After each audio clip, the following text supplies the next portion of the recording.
Hello and welcome to another episode of Speculative Speculations. I'm Varsha. I'm Chris. I'm Dan. And I am Jerry. And this is a series where we talk about speculative stories in all their forms. We're currently working our way through Absolution by Jeff Vandermeer. It's the fourth book in the Southern Reach series. We read approximately 100 pages every week, and today we're talking about two sections from the subsection or novella entitled The False Daughter, and we will be finishing up that section next week for the next 100 pages. We also read a short story every week from the Big Book of Science Fiction. The short story for today is Day of Wrath by Sever Gansovsky, and the short story for next week is going to be The Hands by John Baxter. We're just working our way down the list in the Big Book of Science Fiction, and those are organized, in publication order. With all that said, before we get into the Absolution discussion, did you guys know Vandermeer announced another Southern Reach book last week? What? Really? Yeah. Oh my. So I just know this from Reddit, and I only saw the title, but I think I have it right. So they posted screenshots of his Blue Sky post. What could So it be? first, on April 1st, he posted that he's writing two books, one called Abnegation and the other other called Abdication, one from Lowry's perspective and the other from Whitby's perspective. And Whitby basically sounds like Gollum. He gave us a sample. Obviously, that was an April Fool's joke. But he posted the next day saying there is going to be another Southern Reach book. It may not be a novel. He's still trying to figure out the structure, etc. And he also said that might be the last Southern Reach book. Now I'm thinking it might be some sort of like notes or something, not like, what does it mean that it's not a novel? It might be a short story collection, or maybe just like a map of the world and one of the journals or something like that. I'm curious, but we'll see how this book goes, but I think I'm already excited for it. He should do a replica journal or something of one of the Right? expedition Yeah. journals. Yeah. Yeah, that would be really cool. A journal, like there's so much material that you could do with this. It's pretty cool. Yeah, we'll see what that looks like. Exciting. Yes. And yeah, I was thinking I may have mentioned this during the time we were discussing the first three books, but this feels a lot to me like the way old Jim is sort of digging through the journals and doing some investigation and just getting how confused he is. It's feeling a little bit like, the way physics feels in our world, in the sense that, there's all this evidence about like wave function collapse and the interference experiments, but like nobody knows how to make sense of it yet. And the more you find out, the more confused we get. Like there's stuff about dark matter and dark energy, and then like people are still struggling to put it together. It feels a bit like that. Like we talked last week about not getting answers, but the fun in a large part is the exploration, and that's kind of like it's like we're getting to participate in the exploration of this area, and I really love that, and that stood out to me this time. I may have felt it when we were doing Control's book the previous time. I don't remember if I mentioned it during the podcast, but like that feeling's coming back of doing the research along with them, getting the disconnected pieces of information that we try to make sense of. Yeah. I like that idea a lot, Varsha, because I was thinking when I was reading it that I like how it makes my brain work when I'm reading these bits of stories, because everything's a potential clue and everything's potential nonsense, Yeah. in equal ways, and it's just fun to kind of go, oh, that links to that links to that little tiny thing that happened in Authority or Acceptance, and then a couple of paragraphs later you're going, but it's just him pissing in the wind to a certain extent. What he's doing, he's trying to make sense of it. I thought this reminded me an awful lot of the second book, Authority. in terms of Control's investigation is very like old Jim's investigation. That they're sort of trying to piece this stuff together, and these disparate events and things that could be connected, but it turns out that it's just another faction, or it's like everything's weird in this world. I just like how my brain works when I'm reading it, even though it's complete bunkum for an awful lot of it. Yeah, absolutely. And it's like you don't, just like old Jim, we don't know what's important and what we are being like completely over analyzing, right? There's just stuff that feels like it means more than it says. Am I crazy for thinking about it that way, or is it really giving me clues about about what's going on, right? Yeah, So that's we actually met the false daughter. It has to be an Area X doppelganger, right? Right? Tell me I'm right. But not necessarily, because I don't it's think so. indicated that she came from Control Central, should I say? Yeah. Yep. True. And she was specifically given that information about his real daughter, and she was specifically standing in for that, and it was like to mess with him. And then she kind of admitted it almost, and she gave up the whole pretense, and then they just both went on with their job after that, which was like, oh, okay. I was kind of hoping for more reasoning behind that.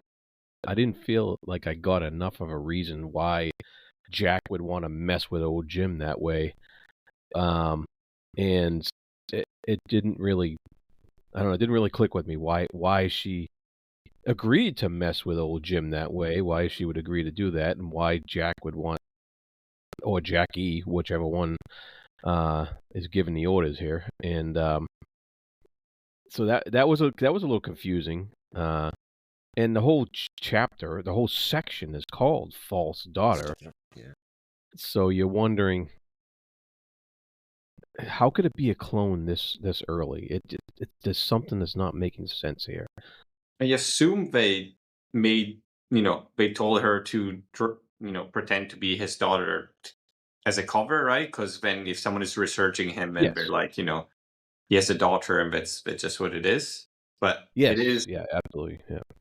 how do I say it? Sometimes it feels like the way the characters, like the reason they do things or the way they talk to each other is like needlessly complicated or obfuscated, or like, why are you saying that instead of just talking normally? Yeah.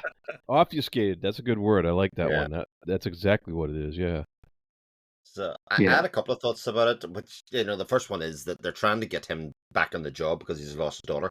I found that whole section with him, his internal conflict over his daughter, really touching. And more so than when the biologist was talking about it through the first three books, because she's kind of a cold and kind of, she compartmentalizes her feelings an awful lot more about her feelings for her husband and all that kind of stuff. Whereas here, old Jim, you feel his pain of knowing that this isn't his daughter, but wanting it to be his daughter and working through those emotions. I found that whole section really interesting. But it also raised the idea for me that Area X learned about making doppelgangers from this experience of old Jim, because I think we assume that old Jim's going to be assimilated into Area X at some stage, and therefore his memories will make up part of what Area X is. And actually, this experience of doppelgangers and how you use and change and manipulate people with doppelgangers came from that original experiment. That was one of the things that kind of came to me. I like that. It's a good idea. Interesting. I like that. Wow. I was going to plant a flag on the she is already a doppelganger created by Area X hill. But I like this theory, so now I don't know if I want to make my arguments. Well, the only difference between the two, I thought, is that this Cass seems to have a very good sense of who she is, whereas all the other doppelgangers seem to be a little lost. They know they're not that person, but they are that person, but something doesn't seem quite right in them, whereas Cass seems very sure. Yeah. I mean, calling them out for the safe and all of that kind of stuff, a lot of fun had there. Well, I would propose that Chris is a doppelganger now, because he doesn't ever come up with these good theories like this. Yeah, it's more random stuff. That's right. He usually boldly proclaims how wrong he's going to be before he says his theories. I have faith in this one, which means that it can't have been my idea originally. I must have read it somewhere first. So I'll make my arguments anyway, just Go. in case. Yes. So, one, the way she's introduced, I think the how something other looked out from behind her eyes, I think that was interesting. That felt a lot like, the sort of uncanny valley / existential dread stuff that we got in Area X when, especially I think with regards to how, what was her name, our biologist felt about her husband, right?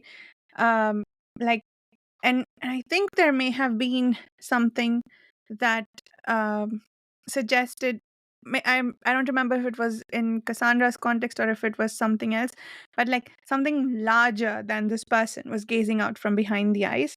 But my biggest reason is her reaction when he tells her her name means a shining light, and says, for a moment, someone else, both older and younger, stared at him. Someone unknowable, buried there in her gaze, an emotion or impulse he hadn't understood yet. There's a typo, it says understand yet. A sadness and yet still that defiance. A memory personal to her that he tripped over with shining light. So, light, Area X, Lighthouse crawler. Yes. Yeah. But I think because he's described that way, I'm like more suspicious. So he's trying to trick me into thinking that, and it's really normal. That's true. Yeah, it could be anything. Yeah. I go ahead, Dan.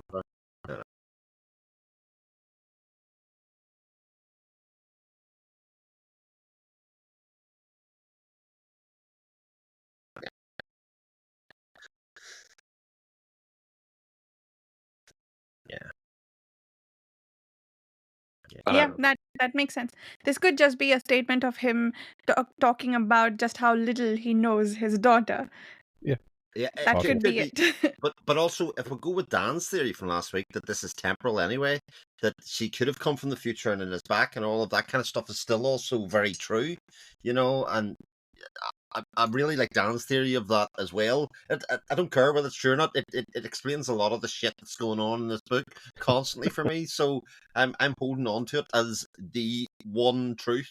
And I've just started a religion and a society and a cult that will push this idea forward. And we'll get T-shirts made and banners and caps. Make Area X great again. Whatever it is. Make Area X affordable again. We can be the all new Seance and Science Brigade, yes, right? Yes. Oh man. Oh. Wow. Well, does that because would that explain some of the rabbits in the cameras? Maybe. You mean the backwards in time theory? Yeah. Like why are the cameras there's still this mystery about the cameras being like entities or something, like actual things that and just something beyond a camera. How do you guys like that image of the rogue throwing out the cameras, like shucking? I don't know what shucking means. Shucking oysters, yeah. Like like you drink something out, or you suck something out of the shell. No, not chucking, shucking.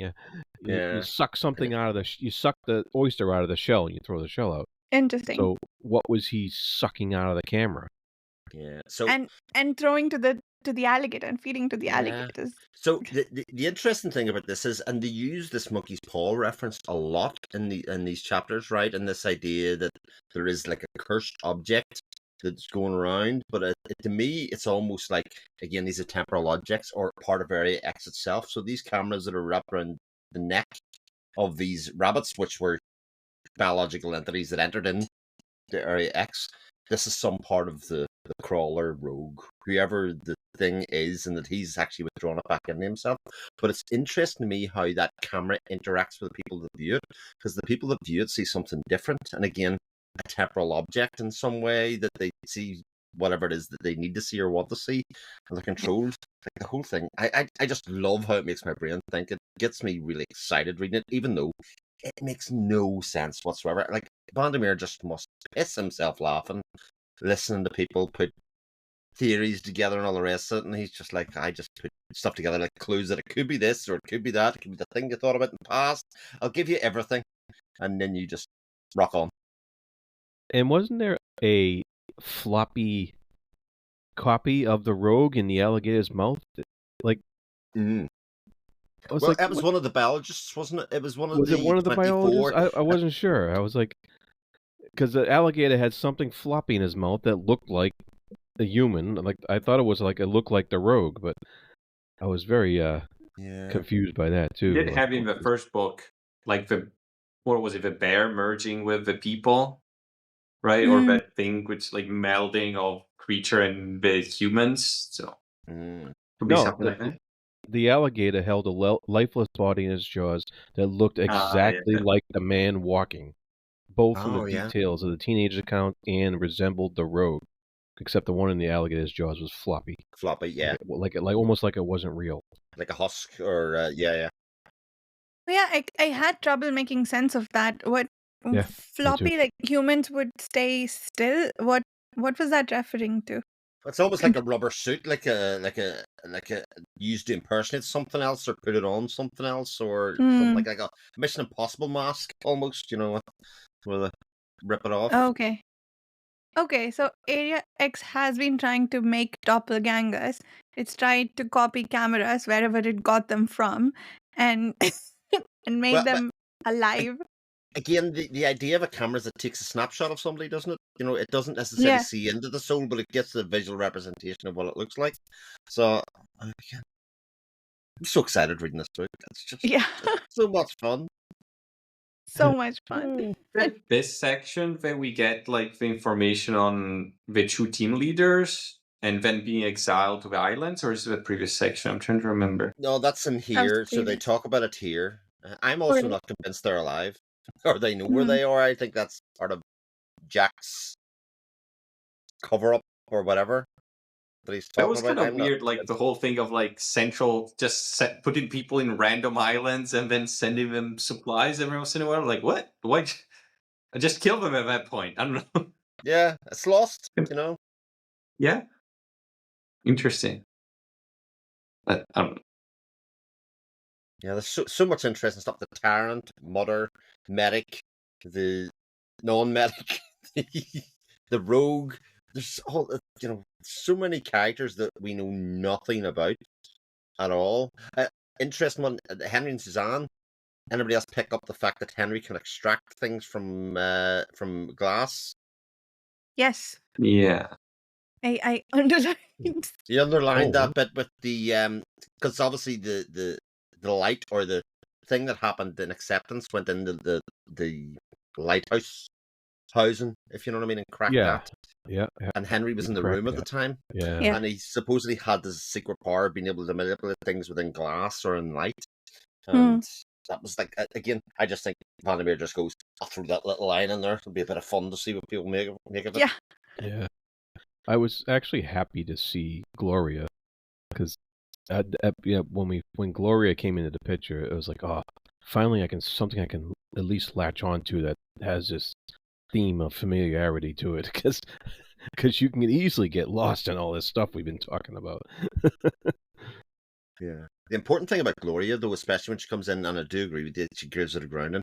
Her age gives an awful lot of context for where we are within the story. Yep. So knowing that she's 9 or 10 tells me we're pre some events, all that kind of stuff. It helped enormously in my appreciation and trying to piece things together foolishly and how it could work, but it definitely was fun. And especially you still get the sense she's an inquisitive child. She's smarter than what people would expect of her. What was she called in the last? She was called Control, right? No, not Control. She was called a psychologist, right? Psychologist. Yeah, she was a psychologist, right? Yeah. Okay, got it. But yeah. I mean, so many things in this section that gave me goosebumps, and I think I'm finally starting to understand what cosmic horror means. Mm. Because I don't think I've read any, so I don't know how this compares to the stuff that is marketed as cosmic horror. But I'm feeling what might be termed existential dread with some of the stuff that we read about. Like, how terrifying was it when that alligator thing just showed up and then started heading towards him?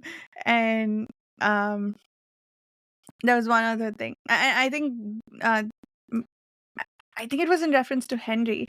Something about, what looked back at you from the camera. It felt like something was looking back, or you were seeing something beyond anything you could comprehend. It's it's just so fantastic. I love how he does this. And it's similar but different from all the other books, right? Like, it's just another accumulation of mysteries. To me, it's perfect. I am really enjoying my read of this book. And to me, it's even more fun this time because I'm so driven that we were probably going to get answers beforehand that it almost ruined my enjoyment of the moment-to-moment page turning part of it, if you know what I mean. Whereas now I have zero expectation that we will find out anything about what's going on in any way whatsoever, and then I'm free to speculate and be spectacularly right and spectacularly wrong in equal measure. It's very liberating. That's true. I didn't think of that, but you're right. Like, we don't have to worry about whether we are right, because they know as much as we do. So Yeah. our theory Yeah. is as good as Yep. theirs. Oddly enough, Chris, you've just relieved my own existential dread.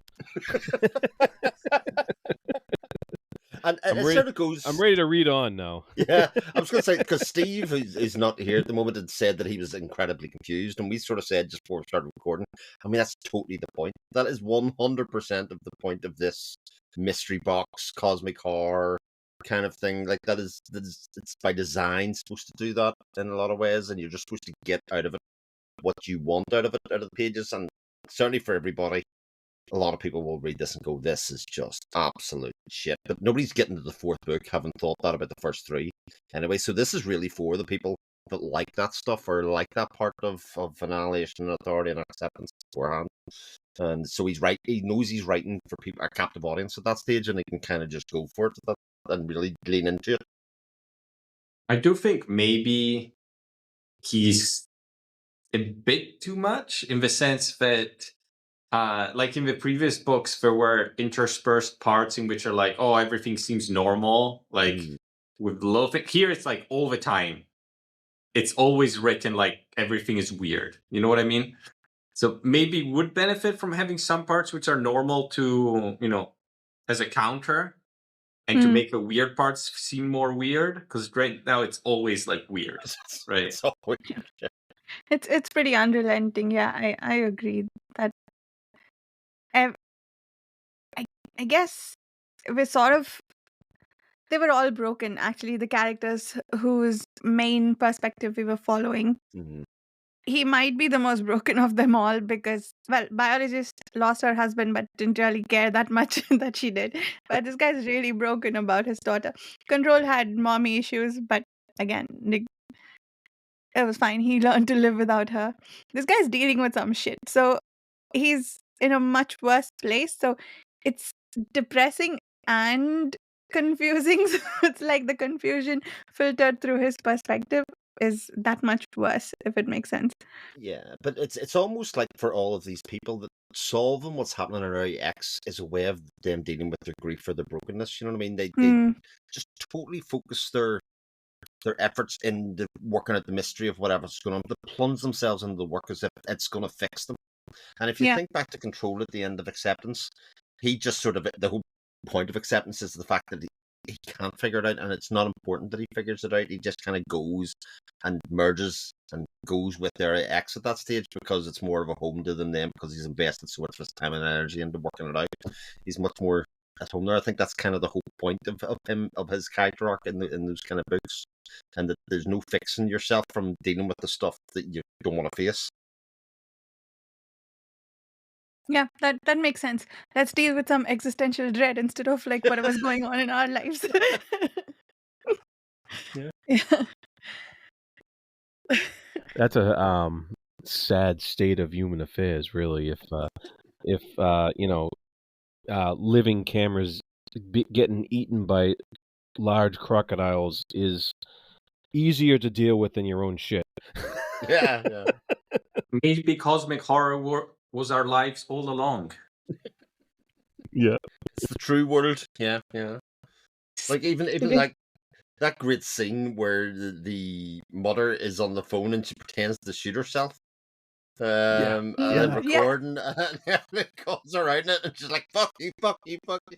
I thought that was a great scene. That was so Oh good. yeah, absolutely. That was I know brilliant. you're still there. It's like Doesn't like, even wow. bat an eyelid. Like, doesn't he care about what she's doing? I had a moment of like, shit, did she die? She survived all this time just to be put off by a phone call.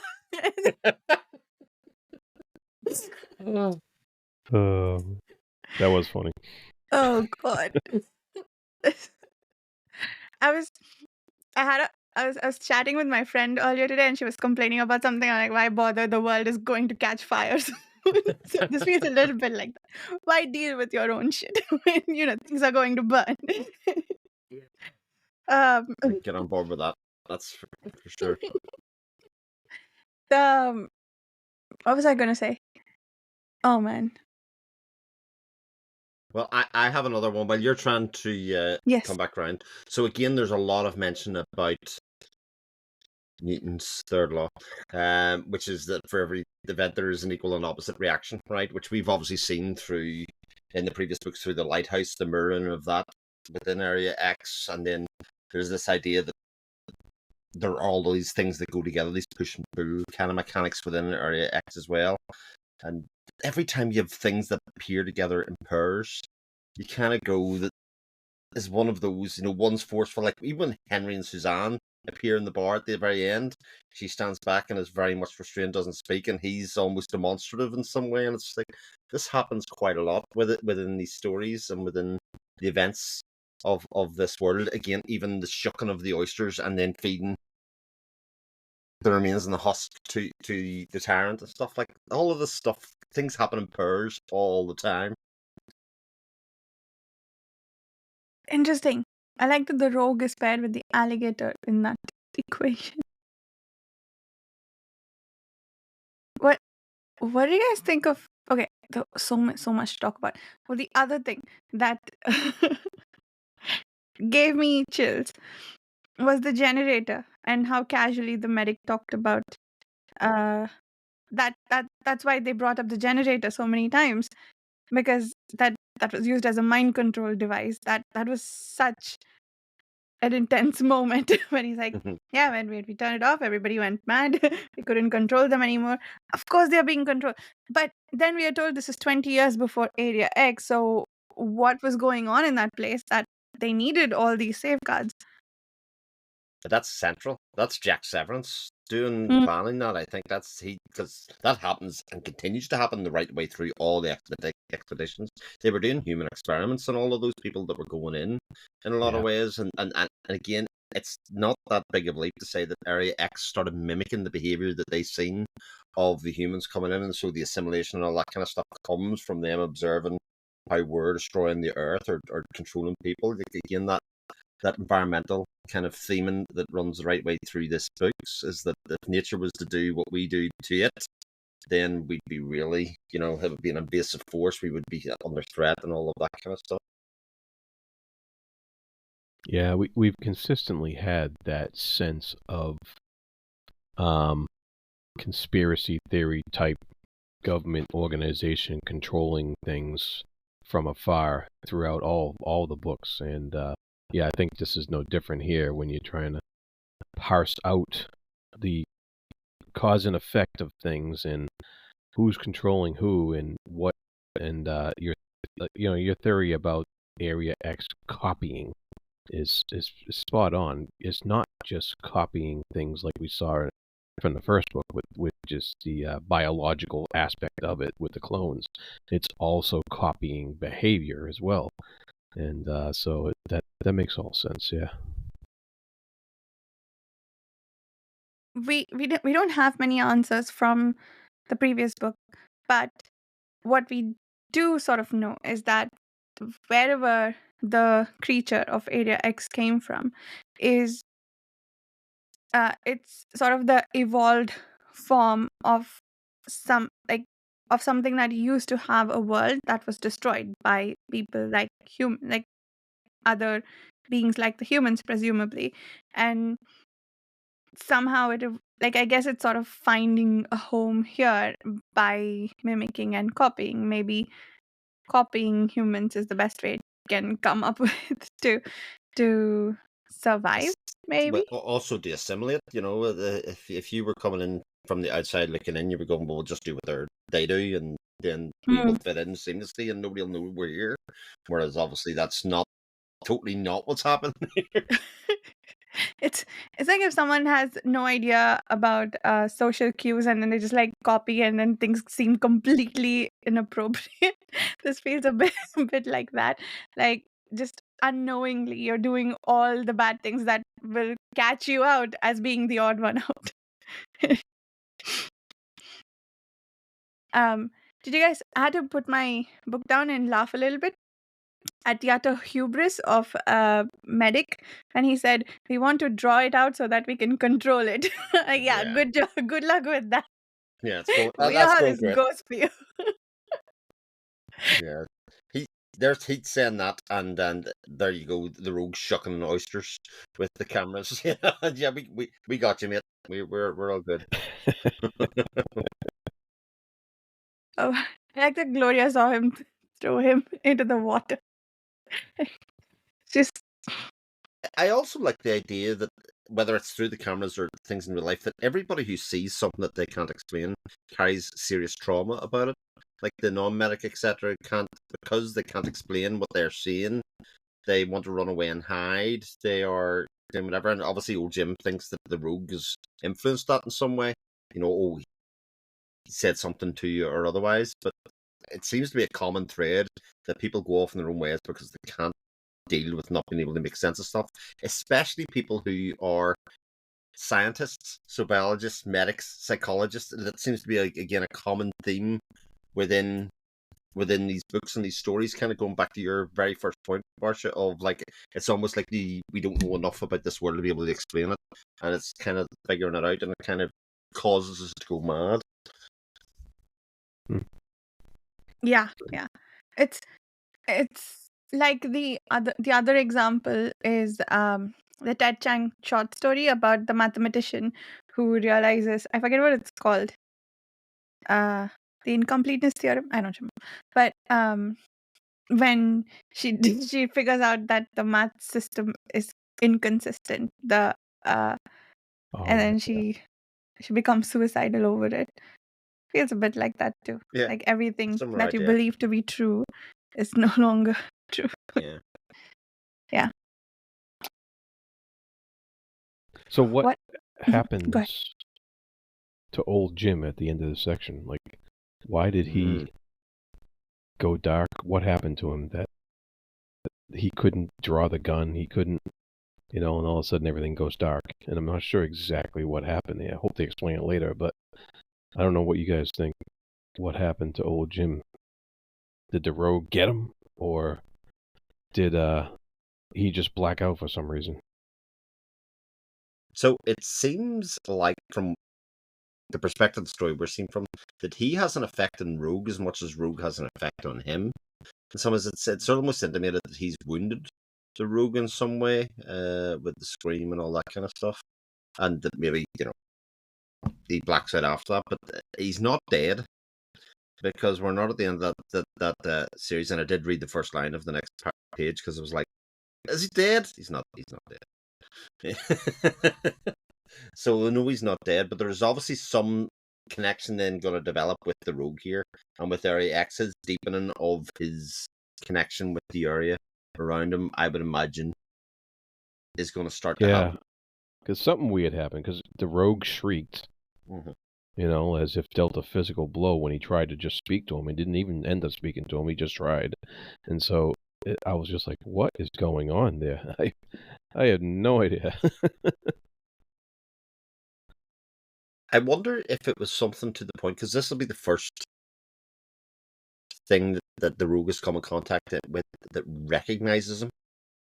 And so when the rogue reaches out to control him, there is awareness and a preparedness from old Jim to know what he is and kind of have his guard up, and so can't control him in the same way, hence the shriek or whatever. That would be if I'm going to take a stab at it, that's what I'm going to do, because the rogue has obviously appeared and dealt devastation everywhere else it's been, and there's been nothing there. But again, this is a first contact encounter that it's different.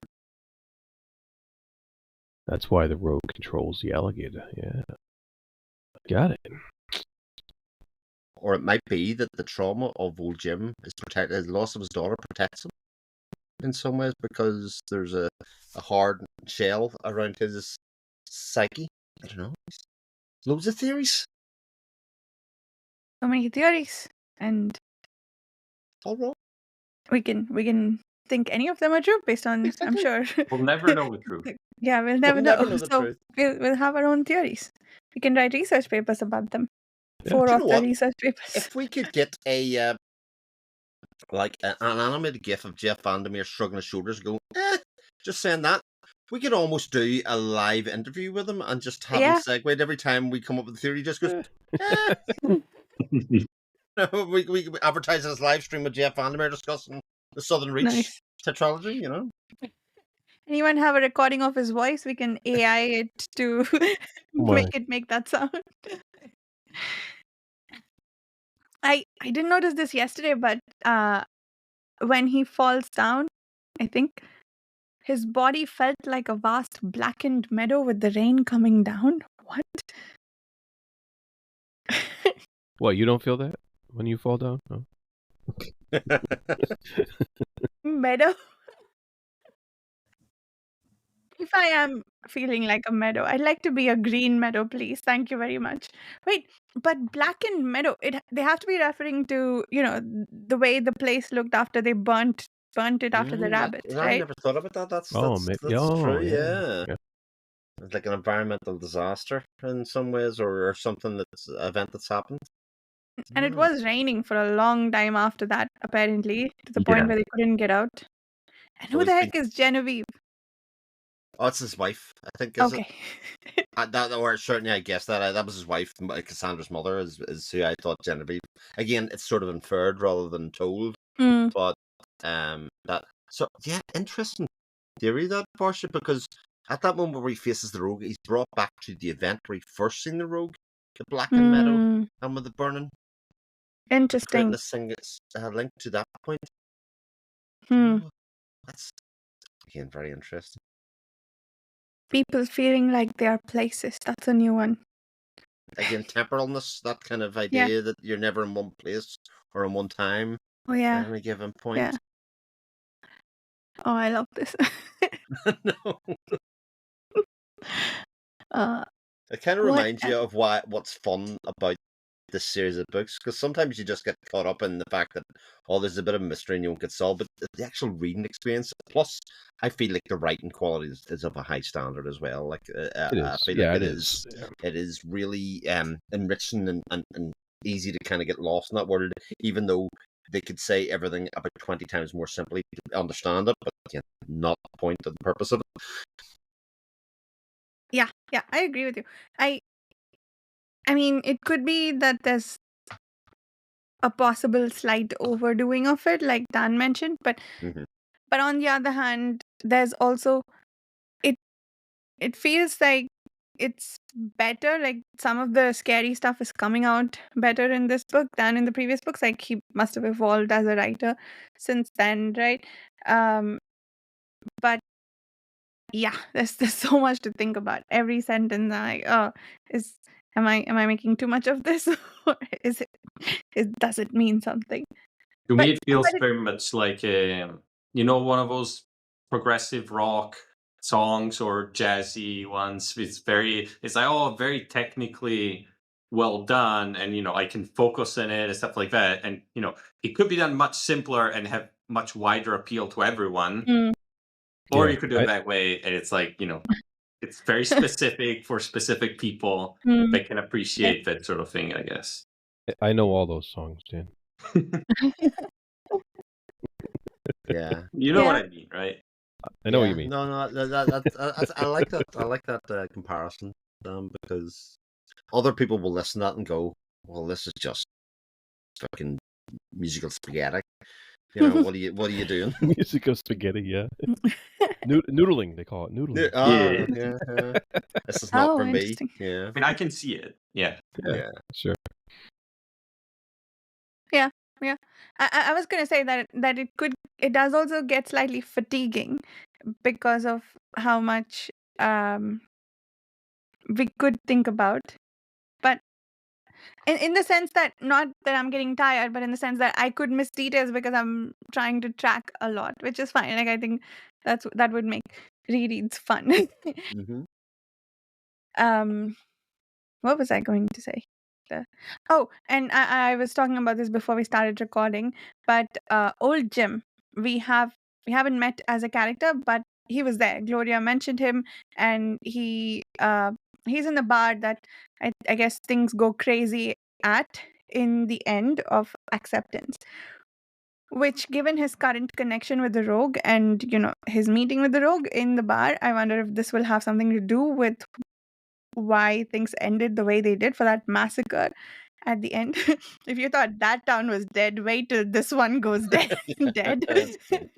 You get an explosion of light at that stage. Yeah. Yeah. So a lot of I forgot derangement about that. coming. I'm glad you brought that up because I forgot about that whole piano scene. Yeah. That's cool. That's pretty cool. And old Jim is the one playing deranged piano music Yep. at the time, which see you, Dan. Right. Which I guess what was I going to say? Is it implied, do I remember correctly, that the piano music is what killed everybody?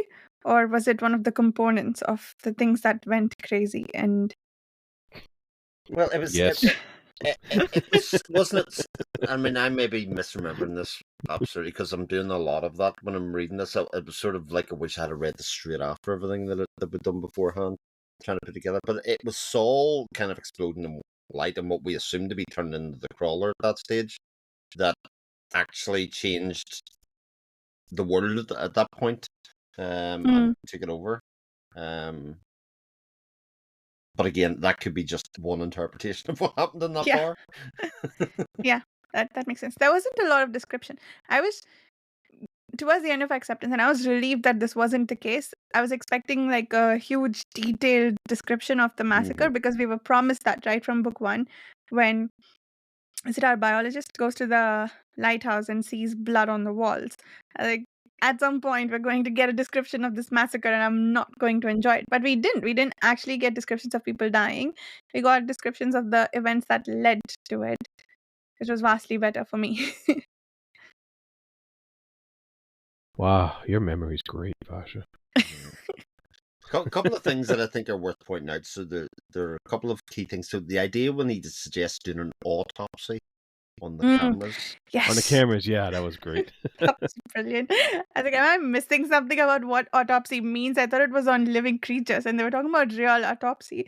And it's the fact that the cameras are biological creatures then is what the theory is, rather than these mechanical technological devices as they are, and that it sort of resonates with other people when he does say it. There was in the casts with him, and actually that could be interesting to do that, and do that. The second one is the pushing of the medic off the cliff into the sea.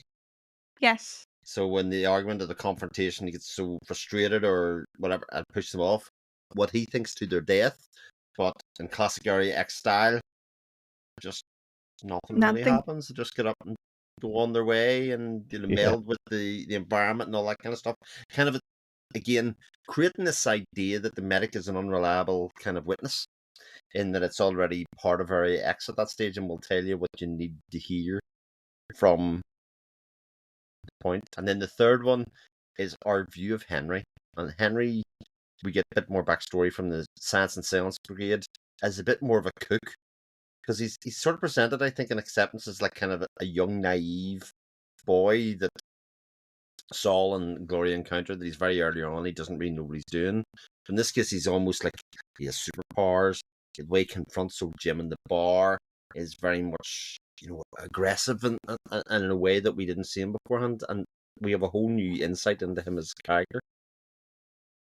Yep. I already didn't like him in Acceptance, but he seems a lot meaner now. I think I didn't like him because of how meddly he was and like getting in Saul's way. But now it's like he's up to some evil purpose, which also Nefarious, felt yeah. true in Acceptance, but now it's more sinister. Yeah, that's the word Again, there I was was the looking idea for. there was two Henrys by the end of Acceptance, wasn't there? There was two of them, Right. isn't that right? Yeah. So, but in this case, we're assuming that this is just the one again. Yeah, All very interesting, puzzly, boxy stuff. Right, the one we started with. But yeah, I thought again that whatever he did to break the lens was what created his doppelganger, because Mm. he was there as soon as Saul, I don't remember, like it was just really quick and he couldn't have made his way down all the way, right? So doppelganger created, I thought the breaking of the lens resulted in that. But based on the events in this book, it's possible doppelgangers have been created well before. All And right, yeah. there's also what I think is sort of subtle signaling on Vandermeer's part, where not so subtle actually, where he keeps using doppelganger, but not in the context of people. For Cass, yes, because she's literally a doppelganger of his daughter. But in some other cases, he uses the word doppelganger for objects and creatures to sort of, I think, signal to us that other things that we might not be expecting are doppelgangers. So I don't know, like the medic, for instance, that reminds me an awful lot of the way the fiddler crabs behaved as the rabbits were eating them. They didn't give a shit that they were being eaten alive. He got pushed into the water and he's like, yeah, cool, I'm just gonna like brush this water off and leave. So yeah, it's interesting. Excellent. I needed this. I actually needed this because I was having trouble getting through this sections, but this puts everything into perspective now, and that gives me the proper cloud of confusion I should have, instead of the other cloud of confusion, the doppelganger cloud of confusion that I did have before. All right, I'm ready to go. Fusion. Very nice. I like that doppelganger cloud. Yeah. That doppelganger doesn't care whether you're confused or not. It just plows It through just keeps and finishes confusing the no book. matter what. Yeah. Yeah, one of the things I've learned about reading specifically this series of stories is that it doesn't lend itself to reading 10 pages a night. You sort of need to connect bigger bits together, force yourself to read bigger bits of it before you start to kind of string it out and kind of connect between the chapters. Because I started off the week kind of in much the same place as you, Jared, of kind of reading small chunks and going, what's happening? I can't really connect it together. And then today, because it's so much to do, I kind of read 80 pages together at once, and it's like a ball going downhill almost. You know, it kind of picks up speed and kind of goes. And I remember thinking that when I was reading some of Annihilation and Authority and stuff as well. When I give myself the chance to read bigger chunks, it not made more sense, because it's obviously not really making sense, but your brain kind of tries to make those connections because you're kind of giving it more information at once, I think. Or that's my experience of reading it, which is obviously interesting. I think that makes sense. I think there'd be more to forget if or less retained across readings if we read it in smaller chunks. Whereas if you read it in a larger chunk and you manage to make a few connections along the way, those connections stay with you rather than the details, right? That's right. So yeah, I don't remember how I read the other books, but at that time I was reading last minute, so I probably read 70-80 pages each day, but each time. But yeah, I read this one as two separate sections, one section each day. and that seemed to work. Um, Are we ready to talk about otaks and their abilities to do maths? Yes, the day of wrath is here. Day of Wrath Sarah by has to do the By summary. Yes. Sever, yeah, And I by did, he did a Sever fantastic job. Gansovsky. Oh yeah, we need a summary. That's right. So we have a reporter going along on a job, getting a guide to go in this territory where there lives these creatures called otarks. And it turns out that the reporter finds out that these otarks are the result of experiments by humans on bears. And so now they are basically intelligent bears. And so it's kind of it kind of ends up being almost like a very grim, dark ending. Like nobody survives. so, and so More it's just like cosmic horror. everybody dies. Yeah, but it was interesting because it took this this idea of like the island of Dr. Moreau, basically. You right, have okay. you know, the mad scientists are making something that they can't control, basically, and one of these otarks gets out, and the government actually captures some of them and uses them because they have this intrinsic ability to do mathematics and other sciences, and without the hindrance of compassion, so to speak, at least from the human's point of view.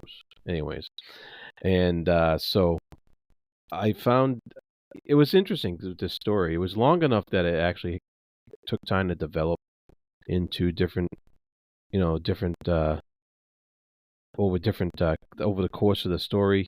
You get to know these characters. You get to know the reporter. You get to know the guide, the forester, and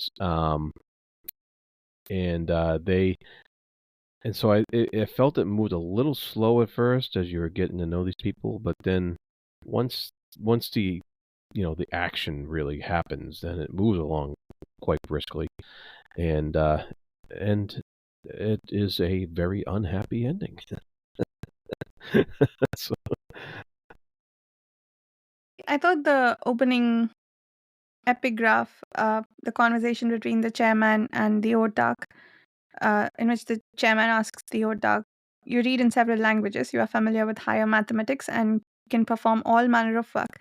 Do you think that this makes you human?" And otak says, "Yes, of course. Do humans know how to do anything else?"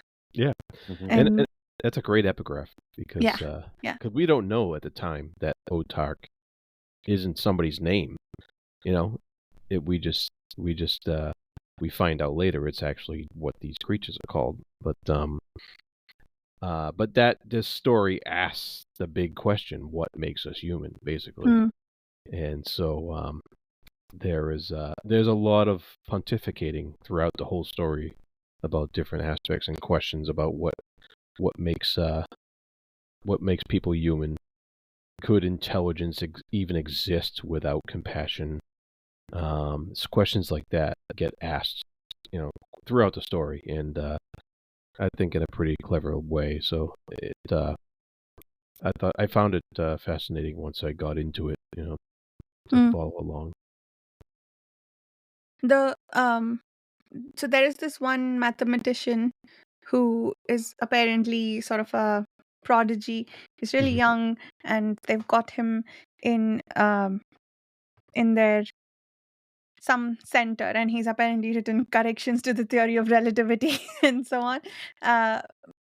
And well, there were several things interesting about him. First, the way he was described, and I think we had just found out that otarks were bears, or evolutions of bears.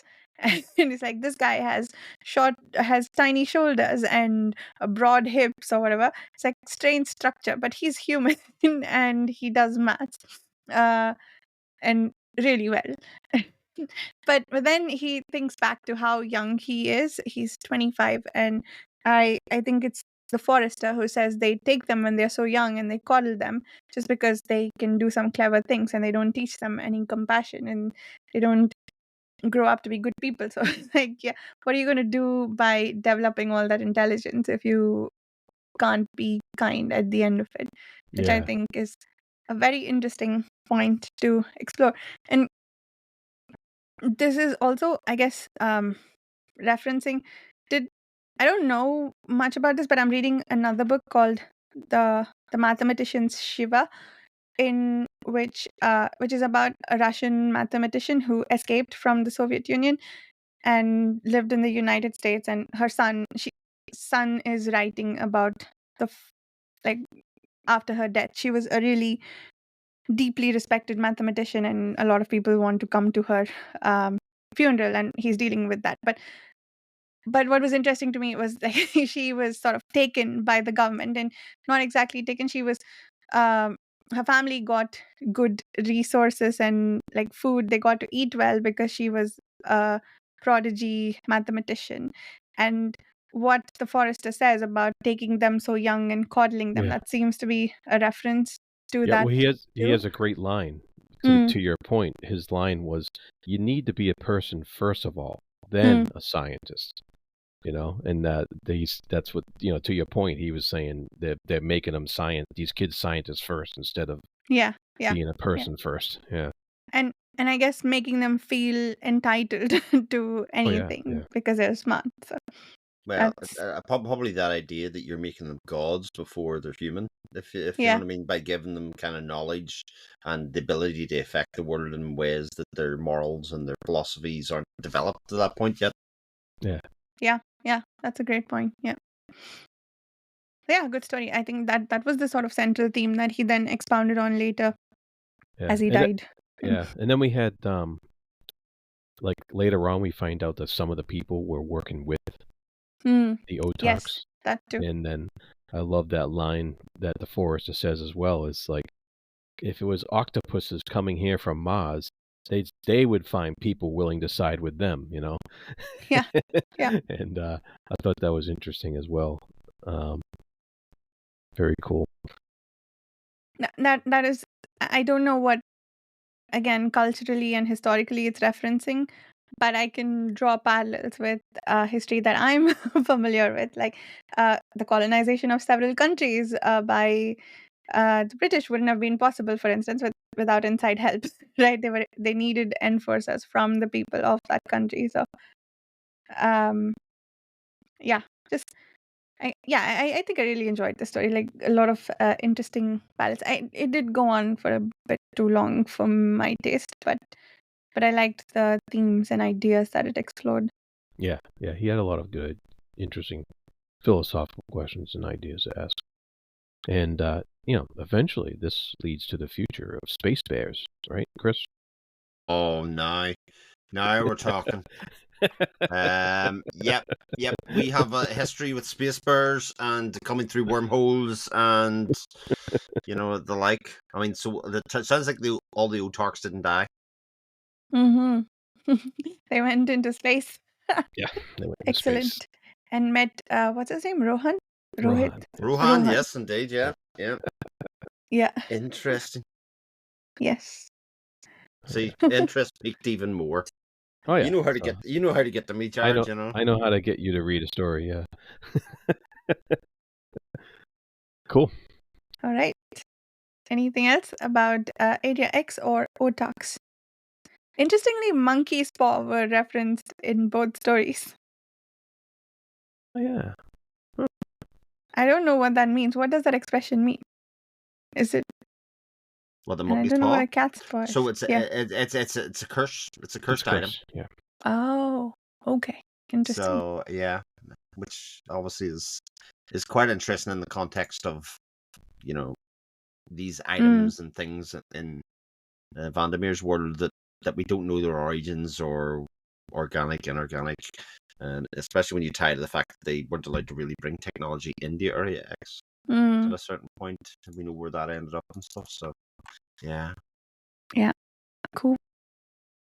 Fun. All right. I'm really excited for the next 100 pages of Absolution and the short story, Not a Modest Genius, that we read last week. The Hands by John Baxter. Coming up next. We will wrap up Absolution in about 2 weeks from now. The book we'll be reading next is going to be Clara and the Sun by Kazuo Ishiguro. And we'll continue working our way down Big Book of Science Fiction for the short stories. We've got quite a ways to go. I think we're about the 44% mark now. So we're nearly getting to the halfway point in that book. So yeah, thank you so much for listening, and we'll see you in a week. Bye.